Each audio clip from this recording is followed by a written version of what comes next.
আপনি কি জানেন ইলন মাস্কের স্টারলিংক ছাড়াও আরও অনেক কোম্পানি স্যাটেলাইটের মাধ্যমে ইন্টারনেট সেবা দিয়ে থাকে। আজকে এমনই 5টি কোম্পানি সম্পর্কে আলোচনা করব, তাই সম্পূর্ণ ভিডিওটি দেখতে থাকুন।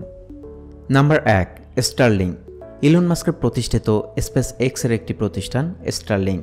স্টারলিংক পৃথিবীর 100টি দেশেরও বেশি দেশে তাদের ইন্টারনেট সেবা দিয়ে থাকে এবং স্টারলিংকের ইন্টারনেট স্পিড হলো 25 Mbps থেকে 220 Mbps পর্যন্ত max speed.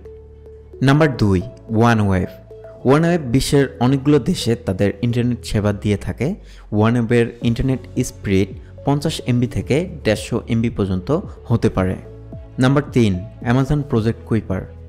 Amazon project Kuiper বিশ্বের বিভিন্ন দেশে পরীক্ষামূলকভাবে চালু রয়েছে।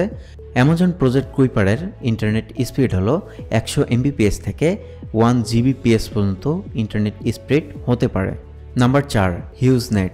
এটি শুধুমাত্র উত্তর আমেরিকা এবং দক্ষিণ আমেরিকার কিছু অঞ্চলে পরীক্ষামূলকভাবে চালু রয়েছে। এর ইন্টারনেট স্পিড 25 Mbps থেকে 100 Mbps পর্যন্ত হতে পারে। নাম্বার 5, ভায়াসাট। ভায়াসাট শুধুমাত্র উত্তর আমেরিকা ও ইউরোপ প্রশান্ত মহাসাগরীয় অঞ্চলে ইন্টারনেট সেবা দিয়ে থাকে। এর ইন্টারনেট স্পিড 12 Mbps থেকে 100 Mbps পর্যন্ত হতে পারে। তো এই ছিল 5টি স্যাটেলাইট ভিত্তিক ইন্টারনেট কোম্পানি। ভিডিওটি ভালো লাগলে লাইক দিন, চ্যানেলটি সাবস্ক্রাইব করে রাখুন এরকম ইনফরমেটিভ ভিডিও পেতে।